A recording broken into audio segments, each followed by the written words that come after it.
안녕하세요. 온실가스 건강검진 센터에 오신 여러분 반갑습니다. 저는 오늘 진행을 맡은 한국표준협회 에너지환경센터 최현민 연구원입니다. 저희가 지난 시간에는 탄소 국경 조정 제도와 제품 탄소 발자국 검증에 대해서 알아봤었는데요. 오늘은 온실가스 건강검진이라는 색다른 조금 특이한 타이틀로 영상을 촬영하게 되었습니다. 위원님, 시작하시기 전에 자기소개 한번 부탁드리겠습니다. 안녕하세요. 저는 한국표준협회 온실가스 수석 전문위원 양우석입니다. 저는 산업계와 환경계 양쪽 현장에서 자발적 온실가스 배출량 검증 업무를 담당하고 있습니다. 제가 온실가스와 관련된 업무를 수행한 지 벌써 20년이 넘었는데요. 요즘처럼 다양한 분야와 여러 사람들에게 큰 관심을 받았던 적은 없는 것 같습니다. 이 영상을 보고 계시는 분들도 그 중에 한 분이실 것 같은데요. 최대한 어렵지 않게 설명해 보도록 하겠습니다. 네, 위원님 반갑습니다. 오늘 주제가 자발적 온실가스 배출량 검증으로 알고 있었는데 온실가스 건강검진에는 부제가 추가되면서 주제가 확 친근해졌더라고요. 네, 맞습니다. 오늘은 조금 색다르게 온실가스 건강검진이라는 위트 있는 부제로 자발적 온실가스 배출량 검증을 쉽고 재미있게 알려드리고자 합니다. 건강검진이라고 하면 환자가 아닌 일반인을 대상으로 의학적 검진을 시행하는 것을 말하는데요. 여기서의 의학적 검진을 자발적 온실가스 배출량 검증이라고 할 수 있을 것 같습니다. 기업들이 어떤 방식으로 그리고 왜 자발적으로 온실가스 배출량을 산정하고 보고해야 하는지 오늘 속 시원하게 알려드리도록 하겠습니다. 그렇다면 먼저 자발적 온실가스 배출량 검증이 정확히 무엇인지 간단하게 말씀 부탁드립니다. 먼저 자발적 온실가스 배출량 산정이란 기업이나 기관 또는 제품이나 서비스의 전 과정에서 발생하는 배출량을 측정하되 규제 또는 법적인 의무사항이 아니라 기업이 내부적인 필요에 의해서 자발적으로 수행한다는 것이 핵심이죠. 그리고 이렇게 산정한 배출량의 신뢰성 확보를 위해 제3자에 의해 객관화하는 것을 검증이라고 합니다. 즉, 우리 몸의 건강검진처럼 기업이 스스로 배출량을 측정하고 그 결과를 제3자에게 검증받는 거죠. 규제 때문이 아니라 자발적으로요. 쉽게 말해 기업 입장에서는 내 몸, 즉 기업의 혈압, 혈당, 온실가스 배출량이 되는 데이터를 체크해서 문제가 있으면 바로 잡자라고 하는 건강검진 개념인 거네요. 맞아요. 그리고 건강검진 결과를 보면 내가 건강해지기 위해 좀 더 신경 써야 할 부분을 알 수가 있잖아요. 건강한 ESG나 탄소 중립 대응을 더 전략적으로 우선순위를 가지고 할 수 있게 되는 거죠. 그렇다면 요즘 왜 이렇게 자발적 검증이 늘어나고 있는 걸까요?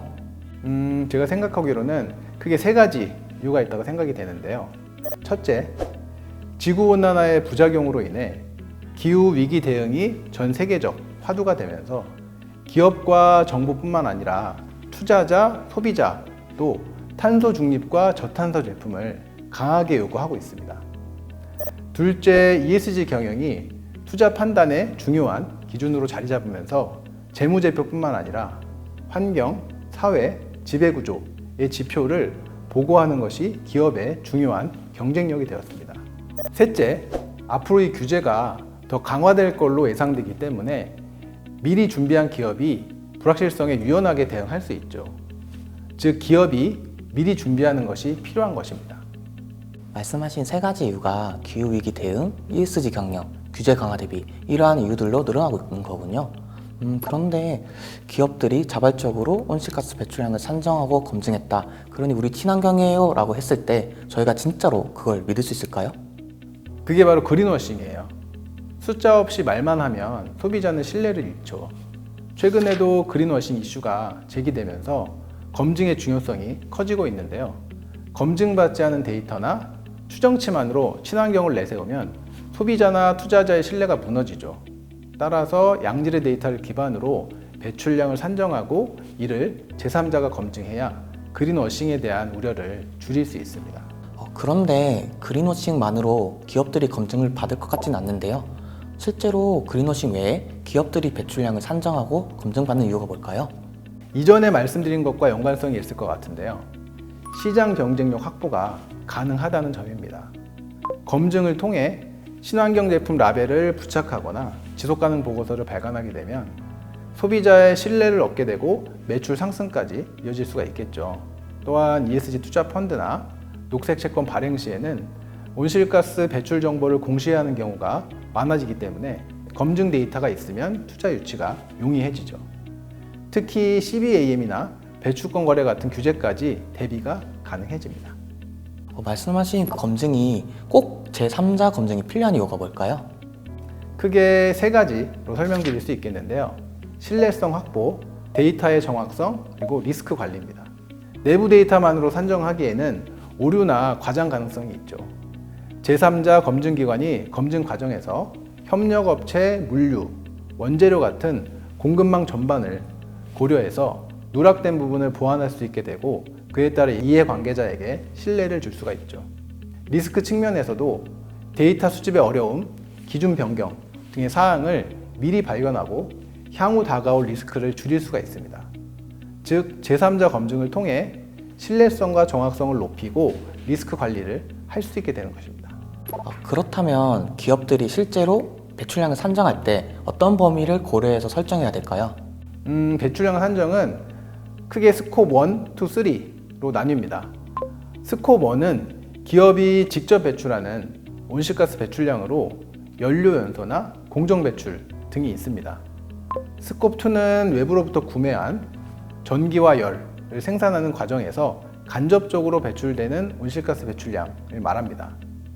스콥 3는 원재료의 구매, 물류, 폐기, 제품 사용 등 공급망 전반에서 간접적으로 배출되는 온실가스를 의미합니다. 기업이 자발적으로 배출량을 산정할 때 보통 스콥 1, 2를 우선적으로 산정하고 이후에 스콥 3를 확대하기도 합니다. 그런데 배출권 거래제에서도 스코어 1, 2 이렇게 산정을 하는 걸로 알고 있는데 자발적 검증은 어떻게 산정하는 걸까요? 간단하게 말씀드리자면 규제, 즉 법에 의해서 범위가 설정되어 있느냐, 자발적으로 범위를 설정하느냐의 차이입니다. 배출권 거래는 법에 의해 국가가 지정한 기업, 사업장 단위로 의무화되어 있고 자발적 검증은 기업, 기관 또는 제품 서비스의 전 과정을 대상으로 기업 스스로 범위를 정해서 관리하는 것입니다. 배출권 거래는 정부가 지정한 기업과 사업장을 대상으로 온실가스 배출에 대해서 규제하는 제도입니다. 온실가스를 배출할 수 있는 권리, 즉 할당량을 받는데요. 이를 초과할 경우에 시장으로부터 배출권을 구매해야 합니다. 이 제도에서는 스콥 1과 스콥 2를 필수적으로 산정하고 검증받아 보고해야 됩니다.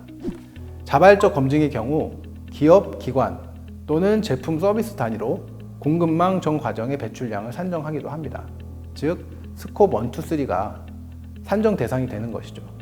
국가로부터 승인받은 제3자 검증을 수행할 수 있고 자체적으로 측정 공시하여 시장에서 차별화된 가치를 얻을 수 있습니다.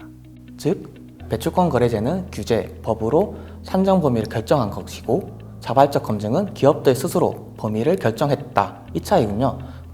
그렇다면 이렇게 자발적 검증했던 기업이 많지 않을 것 같은데 실제로 자발적 검증을 한 기업 사례 하나만 말씀해 주실 수 있을까요? 물류업체 A 사례를 들 수 있습니다.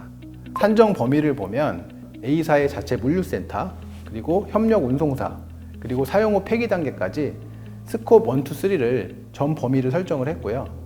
데이터 수집 범위로는 스콥 1의 연료 구매량, 차량 주행거리 데이터를 본사 ERP 시스템에서 추출하여 수집하였고 스콥 2의 전력 사용량을 전력 공급업체인 한전의 배출계수로 환산을 했고요.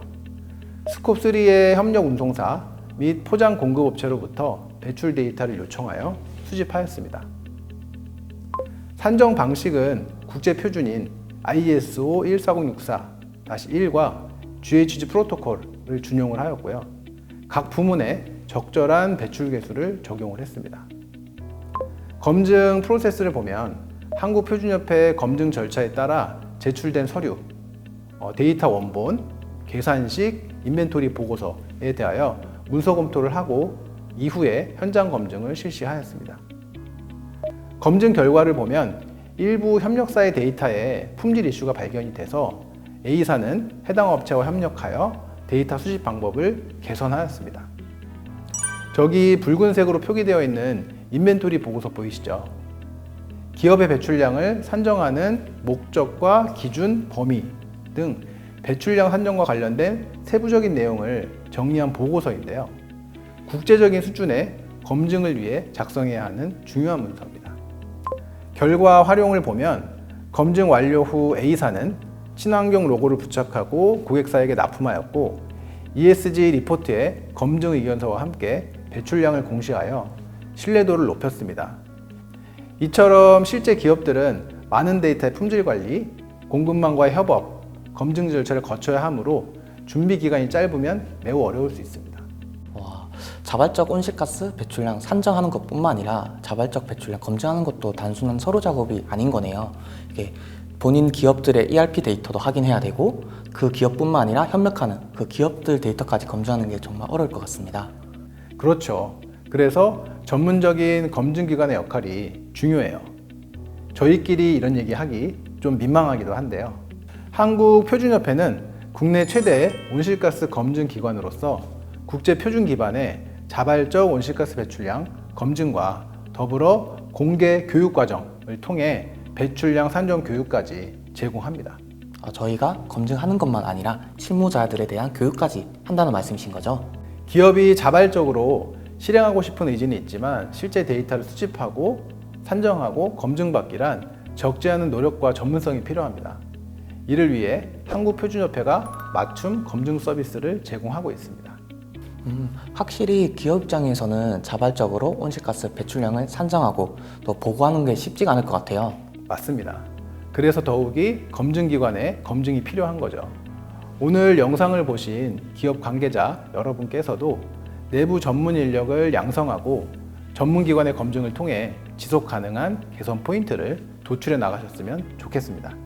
네, 말씀하신 것처럼 시작은 어려울 수 있지만 자발적 온실가스 배출량 검증이 지속 가능한 미래와 차별화된 기업의 성장으로 갈 수 있는 첫걸음일 것 같습니다. 시청자 여러분도 온실가스 데이터가 본인들의 건강검진 결과지처럼 한눈에 보이고 관리할 수 있는 그 날이 오길 기대하겠습니다. 지금까지 시청해주셔서 감사합니다.